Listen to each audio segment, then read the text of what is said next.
Okay, hello everybody. Good morning, good evening, good afternoon, depending on where you are in the world. Thanks everybody for joining us in today's session. We have ahead, I think, a very interesting expert talk about tunneling engineering that will count with the presence of two experts of the field that will give us their feedback for the different topics that we are going to cover today. Let me remind you that today's session is about tunnel engineering, but it's going to be more focused from the design workflow perspective. Okay, so we will be discussing about workflows, digitalization, tools from the perspective of our guest. Okay, the experience that they have had during their professional career about this. So yes, let's start with the session. Again, thanks for joining. Hope you like it. By the way, I will be having a look on the comments. We have a comment session. You can also comment in the LinkedIn page, right? So during the session, if I find any comment that I find interesting, I will put it here in the screen and we can comment over it. If not, at the end, we can go to cover some of the questions or suggestions that you can have. Okay, then they will be very appreciated. So let's continue. I will start introducing myself for those that is the first time that are joining this type of sessions or have recently at me in LinkedIn. My name is Sergio Cediel. I work as a product sales engineer in Bentley Systems, being the responsible of the civil design solutions for Europe, Middle East, and Africa. So if at some point you have any questions about our solutions for road, railway, bridge, tunnel, or site development, I will be more than happy to help you, right? Let me add here as well that before joining Bentley, and it was around 3 years ago, I was working as a civil designer, right, for a Spanish company. I had also the chance to work in the UK, working mainly for infrastructure projects, okay, road and railways. So today I will be more like the moderator of the session because I have here two great professionals, two great experts that will take the lead on the discussions. So yeah, I will start, for example, with Vlad, my colleague here in Bentley System. Maybe Vlad, you can introduce yourself and tell us a bit more about your background, what you do in Bentley and what you did in the past. Sure. Hello, everyone. My name is Vlad Grigoraș. I am a structural engineer and a civil engineer. I have a master's degree in geotechnical engineering and over 13 years of experience on designing various types of structures. I have joined Bentley Systems in 2017 as a quality analyst for the Bridge Group. And from there, I have grown, let's say, and currently I'm the product manager for Open Bridge Designer and Open Tunnel Designer. I think that will be all from my side, Sergio. Back to you. Great, thank you, Vlad. Thanks for that. Okay, and the other guest, our star today here, Claudio Cabral Diaz, head of ground engineering and tunnel design team at YESA. Many thanks for accepting our invitation and to take part of your time to collaborate with us. Thank you very much, Sergio. And Vlad, it's a pleasure to join you today. And hi, everyone. And thanks for joining us in the call. In my case, I'm a civil engineer from Portugal. I'm specialized in geotechnics and then tunnel engineer, let's say by experience. Um, I've worked in different countries, namely like Brazil, UK, and now I'm based in Spain. And as Sergio mentioned, I'm the head of ground engineering and tunneling at ISA. That's great. I think it's very interesting the fact that we have here two engineers with it's similar background, right, but from different countries. So that I think that that will be very fruitful for the discussion that we're going to have today. That's great. By the way, I can see that there are people already connected. So if you don't mind to leave a comment in the LinkedIn page to tell us where are you from, what is your role, and your experience with tunnel engineering, that will be very interesting.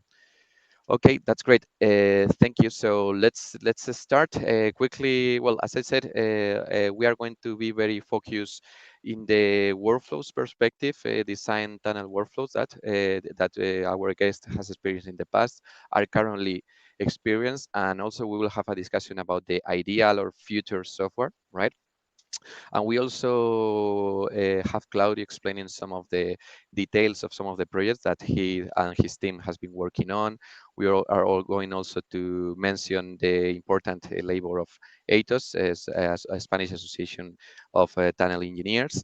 And we will end the session with the promotion announcing the webinars that we have prepared with the new tool that Bentley launched a year ago, more or less, Vlad, right? Yes, yes, Open last year. Tunnel Designer, the only tool in the market that it has been made on purpose for tunnel engineers. So if you would like to stay till the end of the session, I will share with you a QR code, okay, where you can register for that first session that will take place the 24th of October. Okay, we'll have a second session as well, talking about connection with Plaxis, Leapfrog as well, but I will tell you about it later. So yeah, I think that from here we can start. I don't know, you guys, for example, Vlad, when you Yeah, were a yeah. fresh graduate and you start your journey in the tunnel engineering, what was the workflow that you find? I don't know if you experienced the manual drawing, maybe not. The CAD was already there, so it would be great Well, to hear from you about it. we started from faculty. So the first course was on manual drawings. In order to be a good engineer, you need to draw, but also you need to understand what somebody else has drawn on those drawings. Um, for sure, what the industry has come with the CAD software that brought a lot and a lot of enhancements to the manual workflow, where multiple people could work with different files and then combine them together. That was very easy, and somehow it brought a leap forward for this industry. But Mhm, again, working only on 2D space has its own disadvantages, and also working in a workflow where everything is disconnected. Basically, you have the tunnel engineer working with his file, you have the geotechnical engineer working with his file. You can have serious problems during construction because small things that can appear in design, like small errors, can have a big impact when you are building such a structure. mhm, So as we see here, we started in the beginning with manual drawings, with hand calculations, but then coming with the power from the PCs, with the 2D software, with the power of Excel that many of us are still using it today for different calculations, or let's say different checks that we are doing to compare the results that a software is giving to us. We mhm, always have this need to say, okay, but let me see if this is something that I'm expecting. This is in software. If you put bad things inside the software will give you bad things also. So it's always very good to double check those results, at least with some small hand calculations. Again, the power of the computer brought us the structural analysis software, and also a very big leap forward, in my opinion, was the geotechnical analysis software. And if we look in Bentley portfolio, we have Plaxis. So that brought a lot of improvement in our design, where we were able to calculate for each stage of the construction what will be the deformation of the structure, how will the water, pore pressure water will behave, so on and so forth. And lately, in the last years, we have seen also an increase on trying to bring also the geological model inside our designs. Until now, we were used only to have some boreholes with some information from those boreholes, but we didn't see the big picture. Yes, maybe we had the DTM, the topo surface, but again, it's a thin surface with zero thickness, so we couldn't see exactly how the layers are beneath the topo surface. mhm. Okay, Okay. that's great. Is this something, Claudia, as per your experience, again, when you were a graduate and first graduate, you experienced as well this kind of miss in the connection between the different disciplines that are working within the tunnel project? Mm, yes, yes, I agree with Vlad. One thing, it was quite detached, let's say. The different disciplines will work, let's say, for example, also to add a bit like on the, for example, geological interpretation, on the ground investigation. You will have, for example, geologists doing some work manually, going to site, getting the data, doing their interpretation, going to probably a draftsman, asking them to print boreholes for them then to do their own interpretation by hand, and you would scan that, for example. And there was, just to give an example, on a lot of manual work and repetitive work, because obviously you would have first to do initial interpretation by hand, then that will be scanned, for example. It will be again passed into CAD, and then maybe there were some errors in the process. And a lot of these different, let's say, experts or fields were working a bit like more independently, and then you will just maybe contact more the discipline closer to you. Maybe a geologist will talk more to a geotechnical engineer, geotechnical engineer will talk more maybe the other person, but it was missing some contact with the different disciplines going to then for example, structural engineer. So that obviously creates a lot of like repetitive work, and exactly. Also the likelihood of mistakes and typos being passed from one stage of design to the other. And I understand that by that time as well, the main output was a set of drawings, right? As well. By that time, Yes. the 3D model was not something that was considered at all. Not at all. Like only 2D drawings, and mainly without considering let's say the other disciplines. So more simplified drawings that also again would create some issues then when you have to integrate further disciplines that come later. For example, installations and things like that. Obviously, we were not working in the same environment, creating that likelihood Yeah. for mistakes. And what?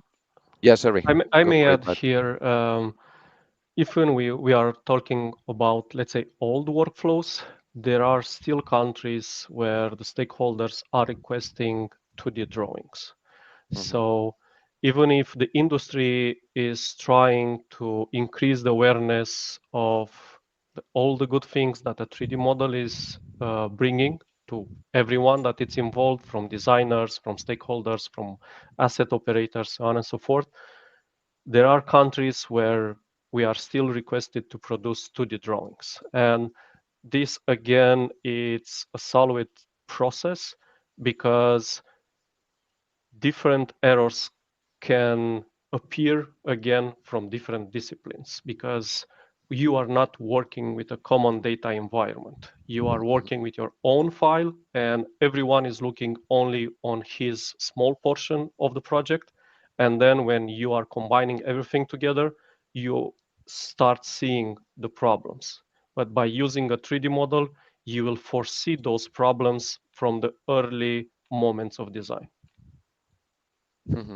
That's true. Yeah, yeah. In different regions, sometimes the main stakeholders will be the ones that are kind of slowing down the, let's say, BIM implementation, right? I mean, unfortunately, in some Exactly. countries, actually, for example, lately in Spain, has been implemented now as mandatory the use of BIM for the infrastructure projects, right? So this is going for sure play in favor to the proper delivery of the 3D models and better communication and collaboration among the disciplines.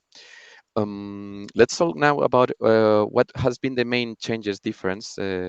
Claudia, for example, in your case, for you and your team in Ayesa, that you have experienced in the evolution of this workflow compared to the one that when you start working, right, and the one that you are currently using or carrying out. I think it's mainly like on the part of the computer, capabilities. Obviously, you have like new softwares in the market. They are like more powerful. You can do more complex analysis, considering more complex constitutive models and more, let's say, realistic constitutive models. And also the internet itself. Now we are able to exchange information so quickly in a daily basis, minute by minute, like second by second, that we can get like our models online and work on them in even in different office and things like that. This slide, for example, I wanted to show that the current, I would say that normal practice or current practice is still has a lot of detached elements sometimes, because we have the different disciplines. For example, you work, maybe you'll start, I don't know, in a more complex structure such as a shaft or a station.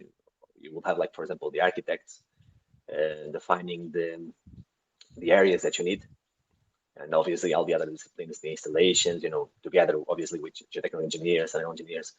But you also have a requirement for certain space and what you need to put in those space.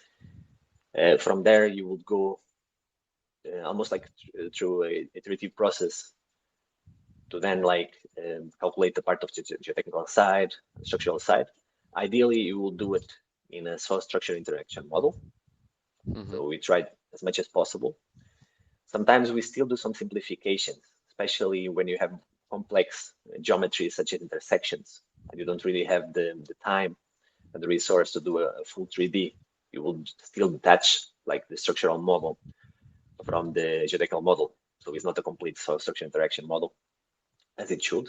That is still, I think it's not just the power capabilities, it's also the resource side. Sometimes you don't have a resource really to do it in the most complete way. It can be in terms of the team or time.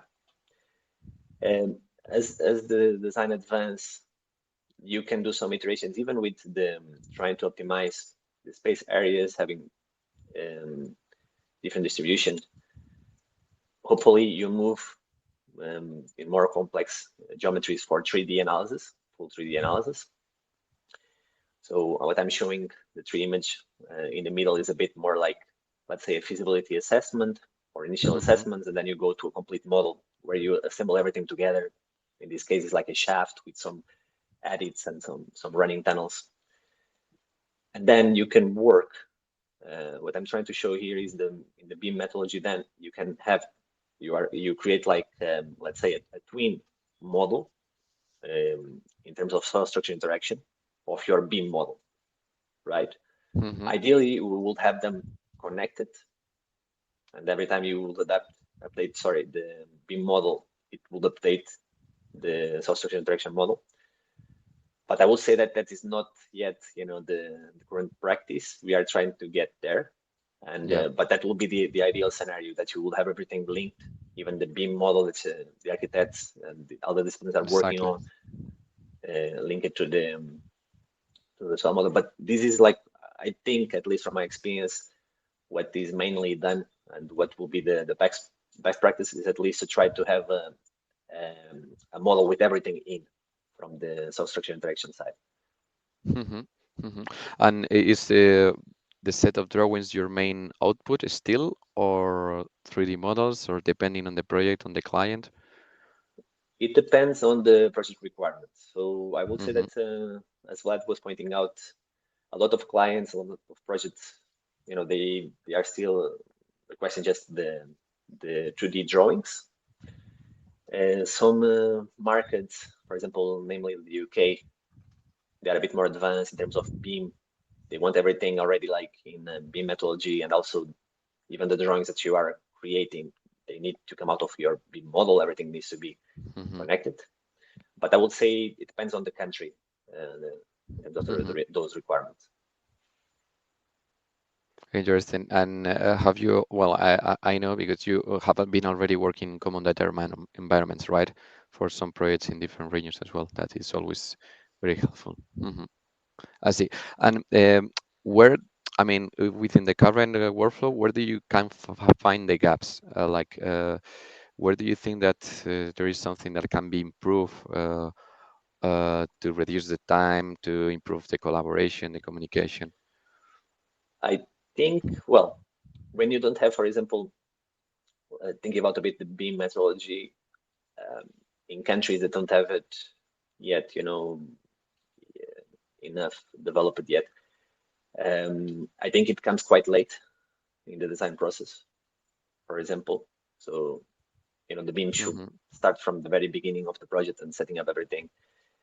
sometimes it comes as almost like a requirement for delivering a 3D model in the end, but it's not really like being done correctly, because you will have to set that at the beginning, and everything will have to be created from that BIM model. And also there are a lot of softwares in the market.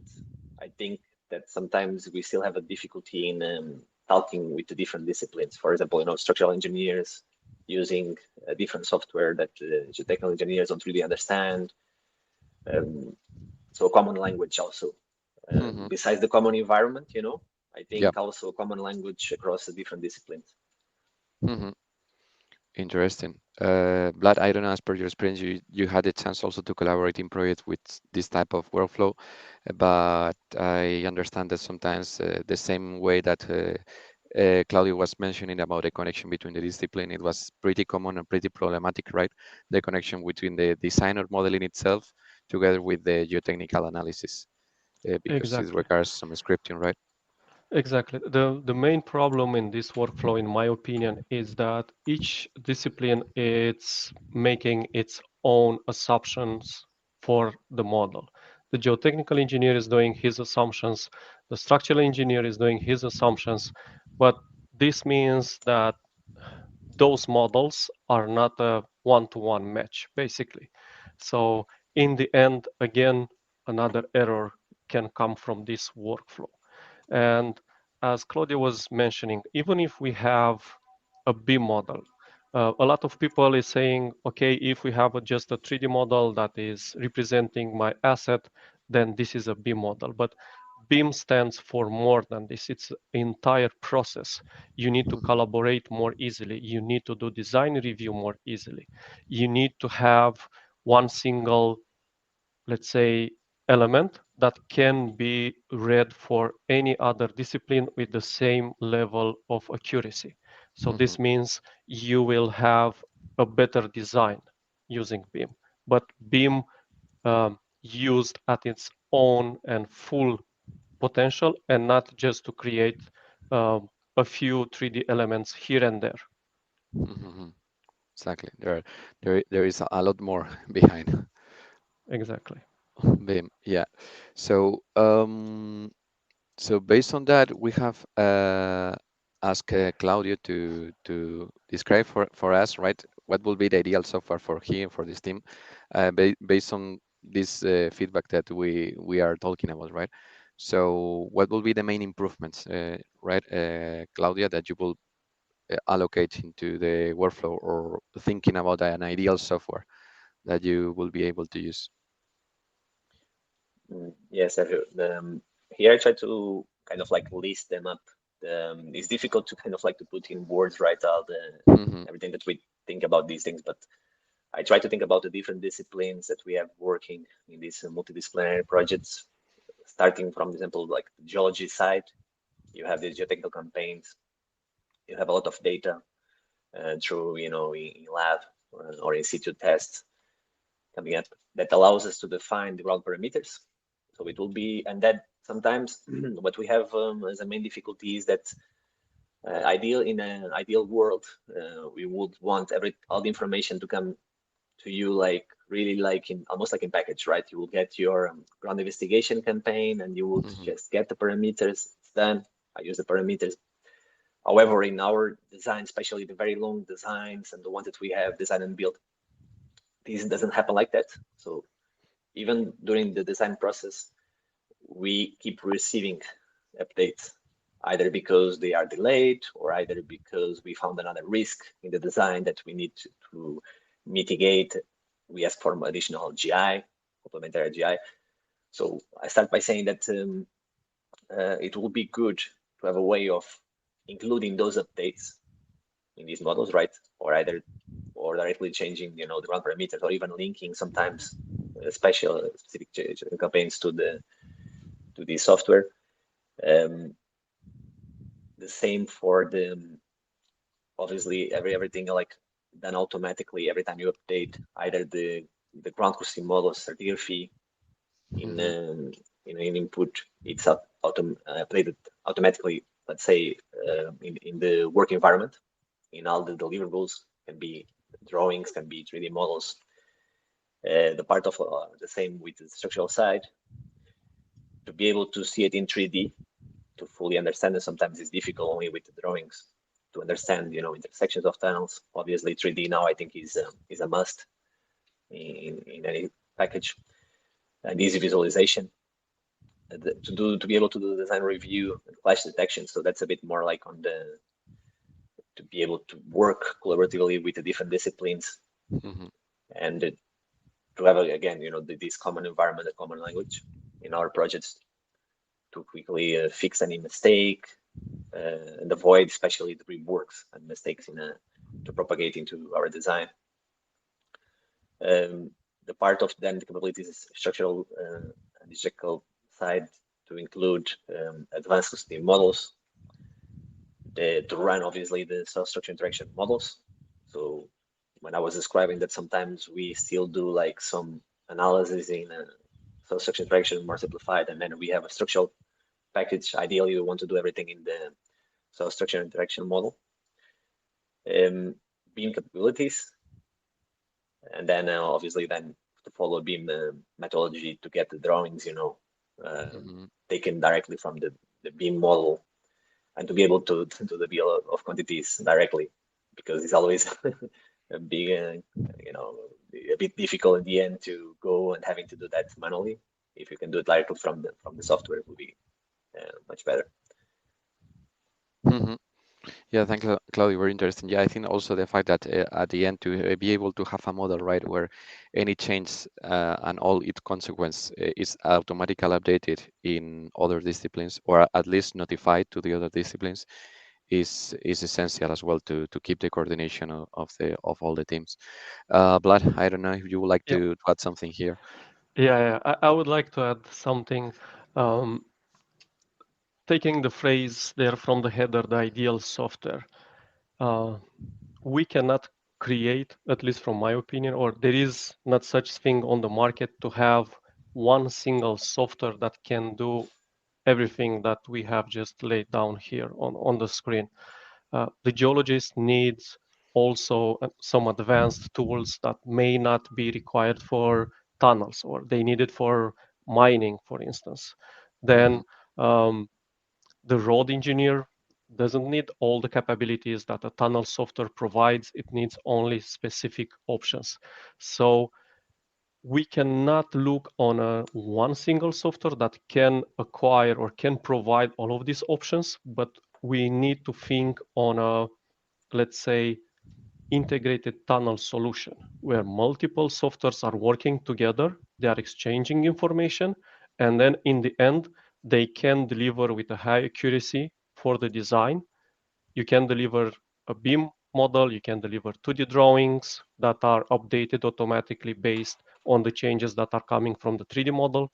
You can also deliver, and in my opinion, this is one of the biggest advantages, the design review. We all know that in the end, your model will have to be approved by a stakeholder. But that stakeholder doesn't have your application that have designed your tunnel or have modeled your road or modeled your tunnel as a physical model and not as an, let's say, geotechnical model. So in this case, you need a platform where the stakeholder can see all the models that are referring to that project superimposed in a 3D space where everyone can add, let's say, issues or comments, or they can visualize it without the need of having the software that produced that portion of the model. Again, even if we are talking about a complete workflow, in the market today, we'll still have some roadblocks here and there, but what we can say from a software developer point of view is that we are trying to close the gaps that are now between different disciplines. We are trying to create a solution for tunnel engineers to ease the collaboration between different disciplines and also to increase the confidence when you are reading data from another application or you are receiving the information from another discipline. And all of this needs to take into consideration that the first thing that you will have in a tunnel, you'll have the alignment, right? So you will need civil capabilities. Then each tunnel will have to go underneath the surface, right? You'll need the geology. This means the geology software needs to have some interoperability with the civil product. And then you have the geotechnical model, let's say Plaxis in our case, and also the physical modeler for the tunnel, a solution that can create the BIM model with tools that have been specially built for tunnels. And this means that when you are using, let's say, a generic software with the aid of maybe visual scripting, maybe other in-house software, because we know there are firms out there that are creating in-house software, you're not achieving a true BIM solution, because basically you are just going with workarounds to achieve your goal. So this is why we try to create, and I hope that everyone that joined today will join us in the next webinars. We will try to show you that there is a better way to do this with the new software that is called Open Tunnel Designer. And I would like to mention something else, Sergio. If you can go Sure. back a little bit to the previous slide, I think we passed too quickly over that one. Yeah, I was keeping that one for after the description of the For ideal software, because the next okay, question is how we can implement this software or ideal software within your current workflow. And here I think it's very, very interesting because we have Claudio from the design perspective, right? And you, Vlad, as the product manager of a software company that are trying to convince companies like Claudio or people like Claudio to implement the software to improve their workflows, etc. So it's always a matter of time, money, budget. So yeah, it will be good to understand the different perspectives for you, Claudio, or Vlad, for you to try to convince engineers like Claudio to implement new tools. exactly. I will let Claudio start on this one to give us an insight regarding the industry and how it behaves the industry, and then I will, let's say, respond from a software producer point of view. Sure. Just wrap up, like also from my side in the previous, I agree with Vlad. I think especially on the part of the design review, especially when you use a BIM methodology and you have these design review meetings with the different BIM, a BIM coordinator, for example, and then the different disciplines. I think is very productive. Also, not just to avoid also all that rework and clash detection. It's good because everyone is talking about the same thing, and sometimes it's difficult in some projects when you are working, especially when you are working in different office and you don't really have contact. For example, I don't know, a geotechnical engineer with installation MEP person. They don't really appreciate the complexity of what comes late, and sometimes we have this simplification and we say, well, the architects are always, complicating things, and let's put it, and all those things. And when you start to work in a more collaborative way and you have these design review panels and are able to do that in the same environment, I think you start to appreciate more the other disciplines and be able to understand and kind of like start to even to help them, and sometimes already avoid some of those issues at the very beginning. Exactly. So I think is also very informative, and it changed a bit the mindset of the different professionals working in this environment. Exactly. And as you said, I mean, considering the amount of time that sometimes we spend in this type of reviews, right, with many different Yeah, disciplines involved, it's a pity that at the end one of the actions is missed because, I don't know, it was not properly taken by the action owner, etc. And exactly. actually, that was something that I was not aware of. And when I joined Bentley, I discovered about the specific design review workflow with the automation of the owners, etc., different disciplines, filter. You can filter by discipline, by owner, by date, by status of the action, and it's simply amazing, and eases a lot this type of task for the project manager. So yeah, I completely agree with that. It's a very, very important part. And as you said, all many eyes looking at the same model section of the tunnel, road, railway, it can be very easy to identify any potential mistake and avoid to drag that mistake throughout the life cycle of the project, right? So yeah, let's talk now about how we can implement this new idea. So how is the process in a company when you can really consider about include a new tool that of course will take time for you guys, right, to get up to speed with it, but in the future it's going to provide you with savings in terms of time and at the end cost, right? Yeah, well, I would say that I think some, the main issue is about obviously resource, can be in terms of the time itself, or you don't have people available to, let's say, to implement, or sometimes even the projects. It doesn't have like, let's say, a program that is long enough for you to implement it. And it's a bit like this image is showing.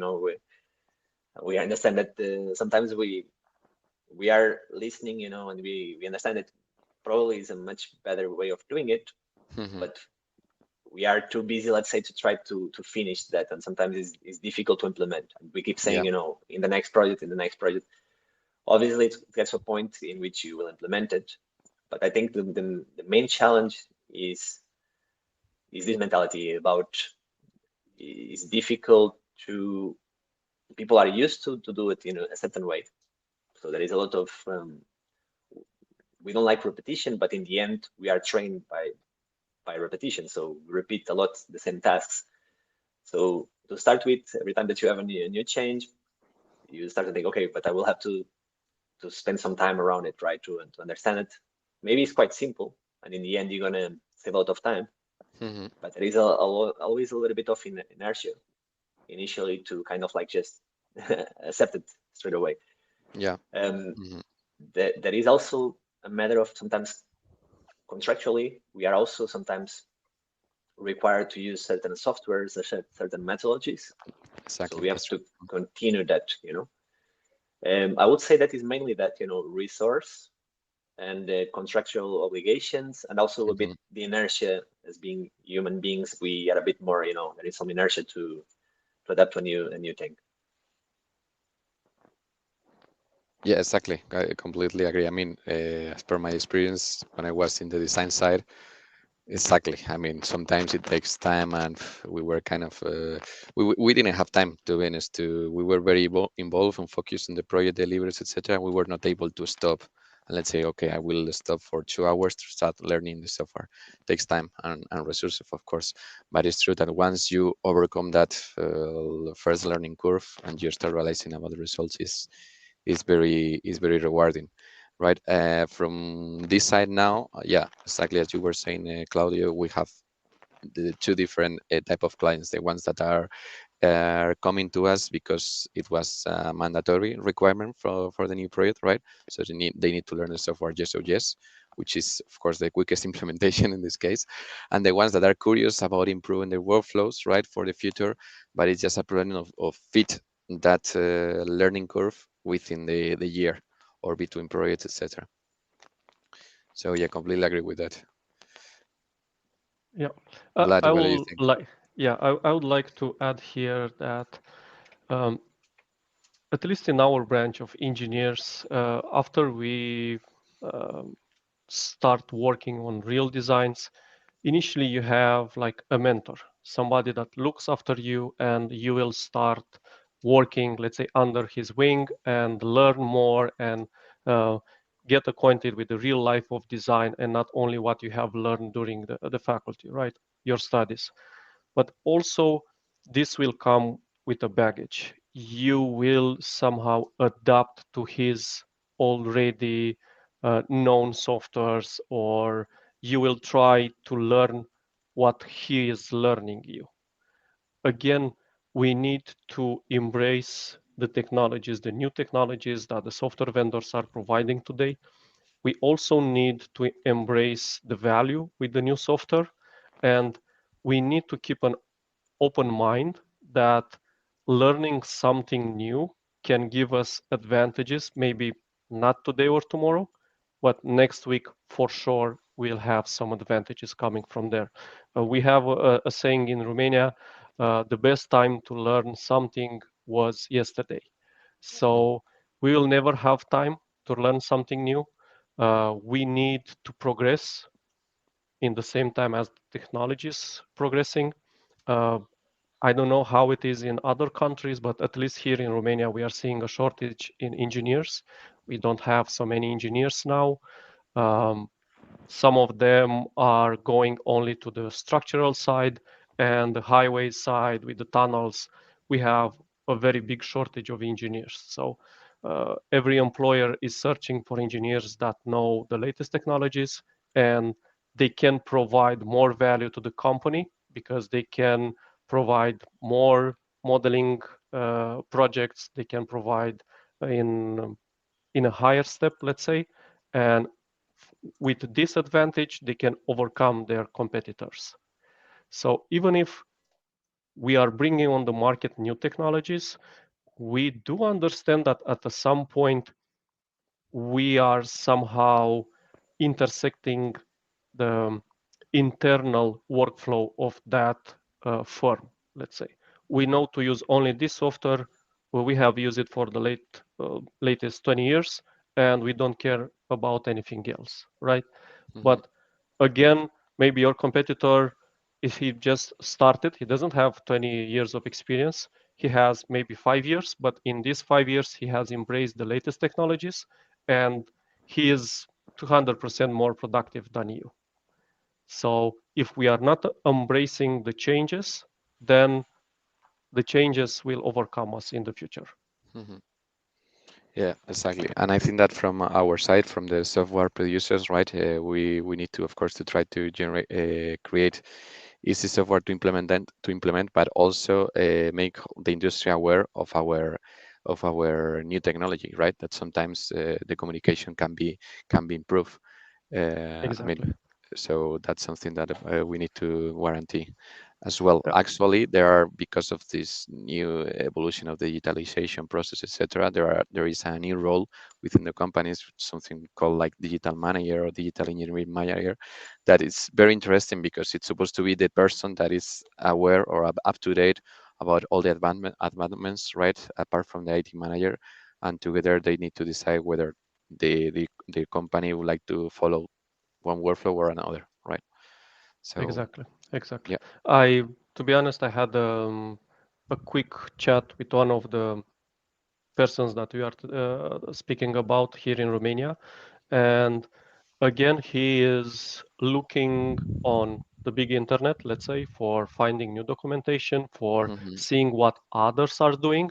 And then he'll come back to the team, take the team leaders and say, look, we are doing this. How much time it Hmm. will need for us to produce this model? Let's Exactly. request for a trial and see how much time it's needed. Okay, then let's assess what is our learning curve. It's a platform that we know. Can we embrace it quickly? Can we develop maybe our own application over that application? So in this field right now, with the speed that the technology is growing, I think we need to keep the pace with the technology because otherwise, at some point, we will not be able to, let's say, um, meet the finish with the technology. The Hmm. technologies will be so far away that we will not see it. Yeah, yeah, that's right. Um, Picking the phrase that you said about the lack of engineers, Vlad, that you have in Romania. That was another topic that we want to cover today: the importance of the role of the tunnel engineer within infrastructure projects. When we were yesterday preparing the presentation, we discussed already about it, right? At least in my case, and I think that you agreed as well, it was not defined, let's say, degree, right? We are all civil engineers. We had subject about geotechnics, geology, also about structural road railways, but it was something that people, I think, that get specialized afterwards with a master's or even just by working on it, right? I think that this was your experience as well. Did you do a Yes. specific master's for this or? Yes, in Romania we don't have a specific discipline for this. Like you have a degree like a tunnel engineer. What we have is the master degree in geotechnical engineering, and basically during the 2 years for the masters, you are learning about tunnels also. But if you want to increase your experience on this, then you'll have to go on a firm that is designing such type of structures or is building such type of structures. There is no straight path to achieve the role of a tunnel engineer. You'll just have to learn it and train all the time so that you are, let's say, getting acquainted with all new technologies that are coming day by day in the industry, coming from the software, but also from the building side, where you'll have to build that model that somebody is producing with the software for you. Mm-hmm. Interesting, Claudia. Was that your experience as well, or how the new graduates that apply for AYESA look like? Are they already tunnel engineers? They are kind of a mix, and you teach them on this specific field? No, it's the same. It's the same. Mm-hmm. Normally they are either civil engineers. Sometimes they are like from the more geotechnical engineers. Then they are trained more in the part of tunnel engineering. I, I would like to clarify also sometimes that in the countries that we have, let's say, the tunnel engineer role Mm-hmm. more defined, such as the UK, for example, I think the biggest difference is a bit like a combination of like a structural engineer and geotechnical engineer. Mm-hmm. So normally, sometimes they come from one side, and then they try to learn the other. So Okay. the only specific, let's say, training or studies that I know are like in masters. So there are some Mm-hmm. masters in tunnel engineering in several countries, in Switzerland, for example, in UK, in Spain as well, um, supported by AETUS actually, that I'm going to talk in a few minutes. Mm-hmm. Uh, but there is not yet, I think, the tunnel engineer, let's say, studies entirely. They normally have come from more like maybe more mainly the civil engineering side. Mm-hmm. And what will be your recommendation? We have, I don't know, in this live session, any graduate or engineer that would like to become like a tunnel engineer. Will you have any recommendation in terms of course, they will need to have a very good theoretical knowledge, Mm-hmm. also modeling skills, right? But what would you, for you, or the ideal graduate to work with as a manager of a big team in AESA? Well, I think with anything special, they have to have some kind of like passion about, Yeah. let's say the subject. So they really need to be interested in learning more about tunnels, can be in construction and design, especially because I think you need to be passionate about anything in life if you really want to learn properly about it. In tunnel engineering, maybe a bit more because since it's not, academically trained, so it's not something that you can just learn in the faculty go, and you Mm-hmm. actually have to be interested in, researching on your own, doing some additional course, going to a master. So you need to be continuously like developing Mm-hmm. the sites. And also because even if you're coming from a geotechnical side, you will need to learn then the part of the structural side, And sometimes some Mm-hmm. engineers are like, oh, I don't really want to learn more about the topic. So they need to be really eager and passionate about the topic. Yeah, absolutely. And I think I agree that is something that you need to apply in every single field in civil engineering. And I think that is something that Hmm. you really need to engage with, right? I was reading one of the comments, and it's completely right. I think we have missed to mention the mining engineers that are usually as well some of the profiles that end up working as tunnel engineers, True. and that's completely right. Exactly. Yeah, Hmm. that's why Yeah, I was telling. especially in Spain. Yep. Sorry, Uh, Claudia. sorry, sorry, That's Vlad. why No, I no. was telling a few minutes back that there is no ideal software because you can use a different software for different applications.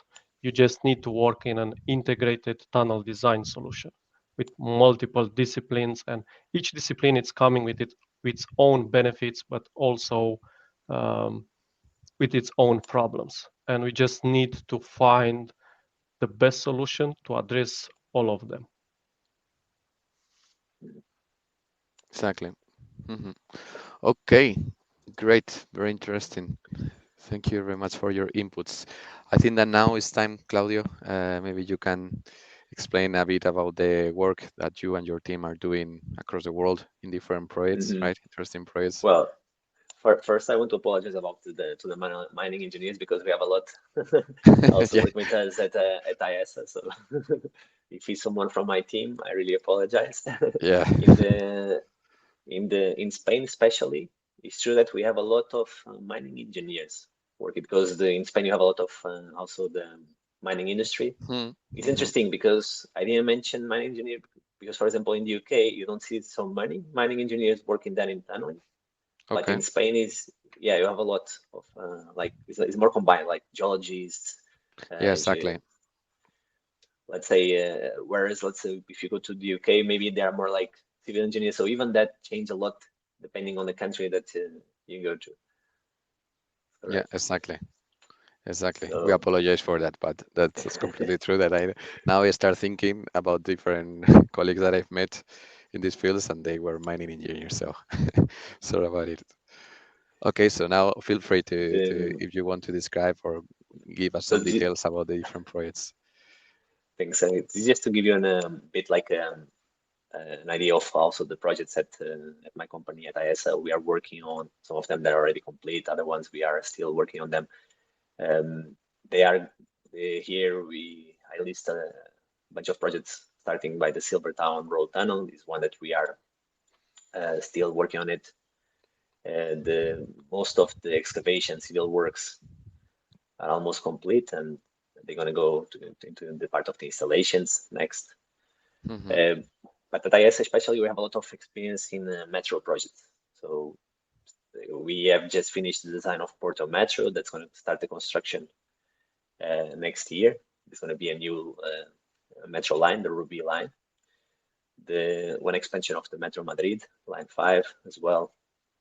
Like the same thing. We finished the design. It's going to go into construction now. In South America, we have a very strong presence, like in namely the Metro line 2 and 4 from the Lima. Mm-hmm. In India as well, we have several projects, the Mumbai, the Delhi projects, also metro ones. In again South America, the Quito metro projects in Seville and Malaga. So especially in let's say in Spain, Portugal, South America, India, UK, we have several projects or either completed already or almost like completed. And we do not only the design, we also do the supervision. So we have a team that goes to site and then they follow up with the works and it's good because they then we can be more like let's say give a more integrated answer to our designs because we also have that part of the construction. Okay, that's that's great, very interesting. And I understand, I don't know if you have open positions, but if anyone is interested in working with you, your team with Ayesa, they can go straight to the website, right? And find for open Sure. sources. So, okay, Sure. So we are like always, open to see like good CVs and talking again, about to passionate people about the area, and then the rest we can train. But the main thing is like to have the obviously the qualifications to start in the area, and then we exactly. can train. Exactly. That's great. Excellent. And apart from of working in Ayesa, right, Claudio, you are also involved in the activities of AITOS, this Spanish Association of Tunnel Engineers, but it would be better if you can explain us a bit more about this type of associations that I find very, very interesting for the promotion of tunnel engineers in this case, right? And also to give visibility, right, to this type of activities and the role of the tunnel engineer to maybe encourage graduates or other people to follow the same path. Sure. So the IATU is like a professional association for tunnel engineering. Is the one that we have in Spain. Hmm. Basically, we have the ITA being the International Tunnel Association, and then every country has their own association. Most Hmm. of the countries, let's say, have them. In Spain, we have IATOS that is um, quite active, doing the different things, not just promoting the tunnel engineering and the underground works, but also then providing training to its members, making like site visits, for example, that we can see in the photo. So we recently visit the Line 3 Hmm. extension in Madrid. We also visit, let's say, in the upper one is Chamartin station. So there is like a um, historical trains in station. So it's good because I think, as I was at the risk of repeating myself, these guys, they are all passionate about, tunneling and Yeah. learning about different types of the tunneling. So it's a good way, especially for young members, if you are really like wanting to start learning more about it. You can join the association. There Mm-hmm. are the young members that are quite active, and you can go and talk to these people, understand a bit more what they do. They work in Mm-hmm. different fields, so going from the construction to design. Sometimes they are Mm-hmm. clients. They're part of even the promoters of these projects. And this is in Spain, but as we have a lot of people listening from other countries, so you can uh, Google and try to identify the one you have in your own country. For example, in the Mm-hmm. UK, you have the BTS. In Mm-hmm. Brazil, you have the CBT. That are going to be the equivalent to IETOS, the one in Spain. And for example, the BTS in the UK is one of the most activists in the world. So they have every month they have talks where you go and you have a technical presentation from someone in a project, and you learn about the details. They have a YouTube channel that you can follow also, and you can see the presentations if you cannot be physically in London where they do the presentations. Mm-hmm. So I would say there are like a lot of resource, in the internet right now there to learn about tunnel engineering. Not necessarily you need to really like just go and open a book. You can start Mm-hmm. really to see the first associations and see if you are interested in the topics. Absolutely. I will later copy because I guess that this is the link for ATOS, right? For the people if they would like to access this Spanish association. I will leave the link in the LinkedIn page as well later, so people can access there. I don't know if you also provide trainings or maybe connections for training providers as well. Uh, Mhm. but There, yeah, there that's is a there great. is a ma there is a master, Sergio. The one I was mentioning, there is a master in Spain that is supported, let's say, by members of AETOS, where Excellent. you can get a master's in tunneling. Perfect. Perfect. Great. So yeah, very interesting, and yeah, I hope that you will have new subscriptions after after this talk. Okay, over Thank there. you. Okay. So One yeah, it's one sorry, second, Vlad, you Sergio. wanted to comment on that? Yeah, I would like to respond to the question coming from Edwin Bonta. I hope I am Ah, pronouncing it correctly. yeah, Edwin. I Yes, know Edwin. I work together with Edwin. Yeah, Thanks, Edwin, for okay. the comment. Yeah. Um, I do agree with his comment here, and at least in OpenTunnel, we have an option if the other discipline is a referenced file, we will update that file only when the user clicks on a certain button.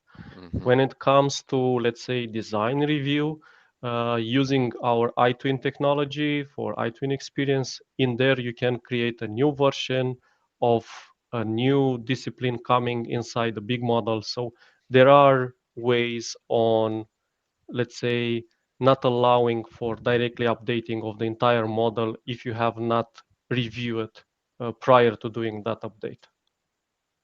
But Exactly. yes, Yeah. that's a good comment. Yeah, thanks, Edwin, for the comment. Actually, there are different workflows that we have in Bentley to overcome these design reviews. As Vlad was saying, when you are not working within a in common data environment, but however you have attached the reference from other disciplines in your model, you can get a notification within the reference menu that tells you that a reference has been changed. But as you know, even if you work in project-wise, you can get automatic notification every time that you open your model with the reference that has been edited. But apart from that, as Vlad was saying, if you go to the iTunes review process, it's even better because the project manager can go there. You can gather all together with the project manager. It works like a viewer, right? The project manager can upload all the models from the different disciplines, and from there they can start identifying errors and mistakes. Set up like an action owner, and that action owner will get a notification. And this is for the design review meetings, but also during the life cycle of the project, what you are designing, the project manager can also identify an error and mistake, mark it, assign an owner, and that owner will get a notification in his computer, in his mail, right? We have a specific webinar talking about design review workflows within our tools that I can share later with you. Okay, but many thanks for the comment. We had another interesting one over here from Pavel Blaszak. Sorry if my pronunciation is not correct.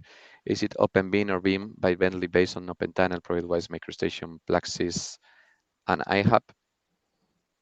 So it's Beam from Bentley. Okay, so it's our, let's say, building information modeling tools. OpenTunnel is built over MicroStation and OpenROAds Designer. This means it has the capabilities of MicroStation for modeling, different drawing generation. So everything that MicroStation can do, OpenTunnel can do also. It is also built over OpenROAds. This means you have some civil tools there, not everything that OpenROAds can do. And in here, I'm talking about modeling the road corridor. The road corridor needs to be modeled inside OpenROAds, but everything else it's included inside OpenTunnel. And also we have the connection with Plaxis, and this is something that we will show in the future webinars. Exactly. Excellent. Actually, yes, I wanted to do right now is just to let you know, if you joined a bit late during this session, that we have arranged 3 sessions. Well, by the moment fixed are 2 sessions to introduce you to OpenTunnel Designer. We will start with the first session that will take place on the 24th of October, right? Same time as this live session on LinkedIn, where we are going to basically give you an introduction of OpenTunnel and all its capabilities. We will have a second session for the 14th of November, right? Where we are going to be more focused on the connection that OpenTunnel has with Plaxis and Leapfrog, right?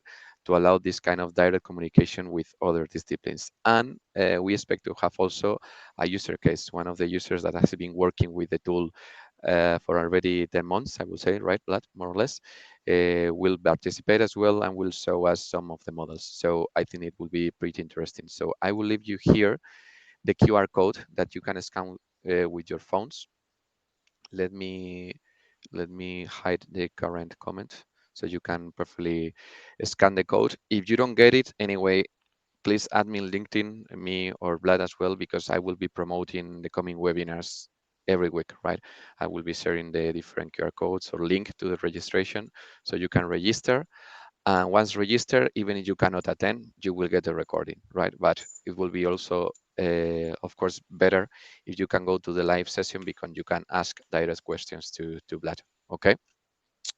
So that's it. What I wanted to play now for you guys is a video about OpenTunnel Designer, and from there I will leave some during the video. If you have any questions, you can leave it in the comments and we will cover them after the video. Okay, so I will play the video and I will wait for some comments from you if you have any. Thank you.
Okay, so that was it. Can you hear me back again? Yes, Yes. all Okay, good. that's great. Okay, perfect. So that was the video, okay, about OpenTunnel Designer. As I said, if you would like to join us for the first session where we are going to introduce the software, just scan the QR code. If you can't because you don't have your phone with you, I will later place the link in the LinkedIn page of this event. And let me have a look if we can see more comments on this. Um, I don't think so. It was people saying hello at the beginning. Many thanks for attending and leaving your messages over here. So yeah, I think that we can close this session. So yeah, well, first of all, Claudio, many thanks for your collaboration. It's been a real pleasure to have you over here in this live talk about workflows for data engineering, and hope we can keep collaborating in the future as well. It will be Sure thing. Thank you. super Thank nice you, to do it. Sergio and Vlad. Yeah, it was And also like great from my side to be here. So pleasure also from me. thank you, Claudio. And Vlad, the same. You are a star. Many thanks for your comment, for your feedback, and see you soon in the next webinar. Okay, from there Sure, you sure. will. And looking forward to see what Open Tunnel Designer can do for us. Yes, I hope that we will, let's say, we increase a little bit the awareness of this tunnel solution. And also, I hope that everyone that has joined today, they have seen maybe, or they have thinking on a glance that we can have a better tunnel design solution than the workflows that we are using today. And I hope that I will see everyone that joined today in the next webinar also. Exactly, exactly. Excellent. So you have your QR code there. If you have a scanning note, please do it, or I will send you by link later. Okay. Again, thank you very much, Vlad, Claudio. Thank you. Have a nice rest of Thank the you. day. Yeah, see you soon. Thank you, Bye everyone. bye. Bye. Cheers. Thank you. Bye. Bye.